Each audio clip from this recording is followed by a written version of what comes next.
56. Egois dan otoriter. Jadi kau berpikir aku tidak subur? Radit melotot dan menatap ke mata Nada, sambil merubah posisinya menjadi duduk tegak. Easy babe, aku kan hanya bertanya. Hanya memastikan kalau kita tidak melakukan ini semua sia-sia. Jawab Nada tanpa disortir lagi. Radit menghela nafasnya sebelum menjawab pertanyaan dari Nada. Aku tidak punya masalah apa-apa dengan kesuburan. Termasuk istriku Viola juga tidak mengalami masalah apakah dengan kesuburannya. Nasib kurang baik saja saat Viola mengandung anak pertamanya. Wajah Radit masih menegang saat menceritakan masalah ini kepada Nada. Aku tahu itu dari informasi yang aku dengar dari para pelayan di rumah besar, bahwa istrimu pernah hamil, tapi keguguran dan setelah itu tidak bisa punya anak lagi. Jawab Nada masih menatap mata Radit. Viola keguguran. Saat itu, aku sedang tidak ada di sisinya. Radit terlihat gugup. Kau meninggalkannya? Radit menggeleng. Saat itu aku ada di Indonesia, dan Viola sedang ada di Eropa. Viola ingin menghadiri sebuah fashion show. Aku sudah melarangnya untuk berangkat ke sana, karena kondisinya sudah hamil tua. Tapi Viola tidak mau mendengarkanku. Dan aku waktu itu sangat marah padanya, sehingga tidak mau menemaninya. Dan dia tetap berangkat sendirian. Aku bersalah padanya. Harusnya aku ikut pergi menemaninya, sehingga tidak akan ada masalah untuk bayi kami dan kandungan Viola. Jawab Radit kali ini menunjukkan wajah yang sangat bersalah mengenang perbuatannya saat itu. Aku bingung dengan hubungan dia dan istrinya. Kenapa istrinya seperti tidak peduli dengan kondisi fisiknya yang sedang mengandung? Apalagi usia kandungannya sudah tua, dan tetap memaksakan diri untuk fashion show.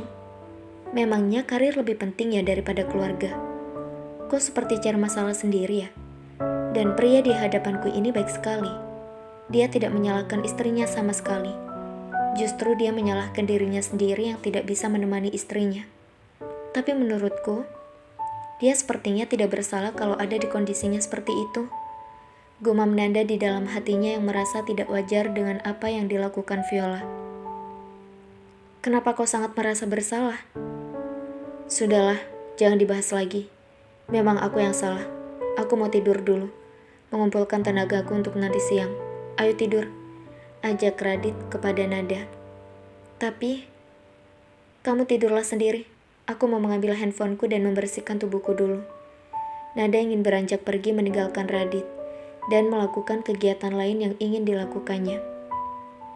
Kamu tidak boleh kemana-mana. Harus temani aku tidur. Handphonemu juga aman di kamar sebelah.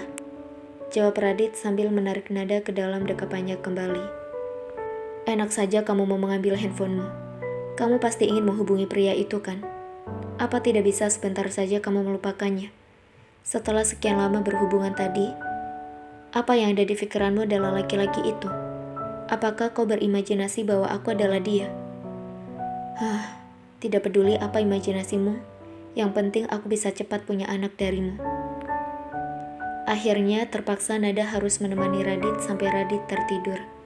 Cukup lama Nada berpura-pura tertidur, hingga akhirnya merasakan tangan Radit yang mulai melemas, yang menandakan bahwa Radit sudah pulas tertidur, tak lagi mendekapnya dengan sangat kencang seperti tadi. Aku bisa keluar juga dari dekapanmu. Gumam Nada yang saat ini sudah duduk agak sedikit menjauh dari Radit yang sudah tak sadar kalau Nada tidak ada dalam dekapannya lagi. Klek. Nada menutup pintu kamar perlahan-lahan dan menuju kamar sebelah untuk mengambil handphone miliknya. Kenapa Dewata juga menghubungi aku ya? Tapi ini kan sudah centang 2. Harusnya Dewa sudah membacanya kan? Keluh Nada saat melihat belum ada satupun pesan masuk di handphonenya. Hati Nada sangat gelisah dan sangat khawatir Dewa masih sangat marah dan cemburu padanya. Apa aku coba menelponnya saja ya? Meminta maaf langsung kepadanya? Nada mulai memikirkan cara bagaimana memperbaiki hubungannya dengan Dewa sesegera mungkin. Bimbang di hati Nada untuk menentukan apa yang ingin dilakukannya.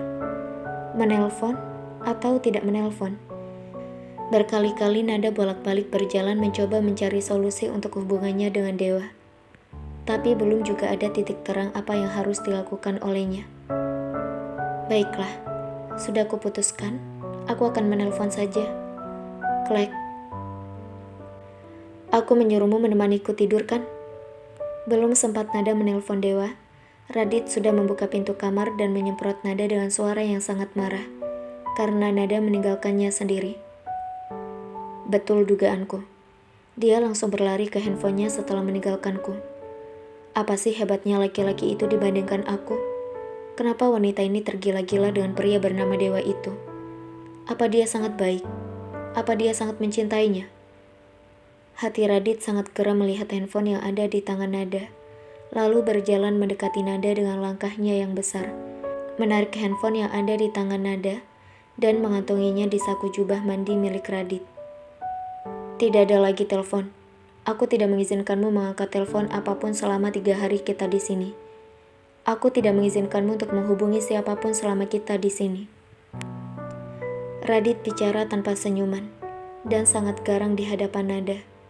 Garis-garis wajah yang tegas terlihat sangat jelas bagaikan seorang bos yang sedang memarahi bawahannya karena kesalahan fatal. Maafkan aku. Nada menggigit bibir dalamnya. Kamu harus melayani aku sungguh-sungguh. Aku tidak ingin ada pria lain selama 3 hari ini. Jawab Radit kemudian berbalik keluar meninggalkan Nada sendirian di kamar tadi. Kenapa jadi marah seperti itu sih? Aku juga tidak melarangnya menghubungi istrinya. Jadi sekarang dia mau menjadi otoriter. Aku dilarang melakukan apa yang ingin aku lakukan, sedangkan aku tidak bisa melarangnya melakukan apa yang ingin dilakukannya. Wah, kau luar biasa sekali Tuan Radit. Jadi ini sifat aslimu, tipikal pemaksa. Apa kau pikir, kau ini hebat karena uang yang kau miliki? Aku tahu kau sudah membeliku selama 3 hari. Selama 3 hari ini aku tidak lebih dari seorang kacung, bukan? Bukan. Selama 3 hari ini aku tidak lebih dari seorang budakmu, kan? Tentu saja, posisiku adalah seorang budak yang tidak punya hak apa-apa di hadapanmu. Nada marah kepada Radit tapi tidak bisa menentang Radit, karena Radit sudah membayarnya. Kenapa hanya diam di situ? Aku kan sudah keluar dari ruangan ini. Harusnya kamu mengikuti keluar. Jawab Radit yang sudah ada kembali di depan pintu kamar. Dia tidak menyuruh aku mengikutinya. Kenapa dia marah-marah? Mana aku tahu kalau dia menyuruh aku mengikutinya saat dia keluar tadi. Memang aku bisa membaca jalan pikirannya. Gumam Nada dalam hatinya. Alih-alih mengikuti Radit, justru Nada hanya diam mematung menatap Radit dengan tatapannya yang kesal. Apa yang kamu pikirkan? Kenapa diam saja di situ? Ayo ikut aku.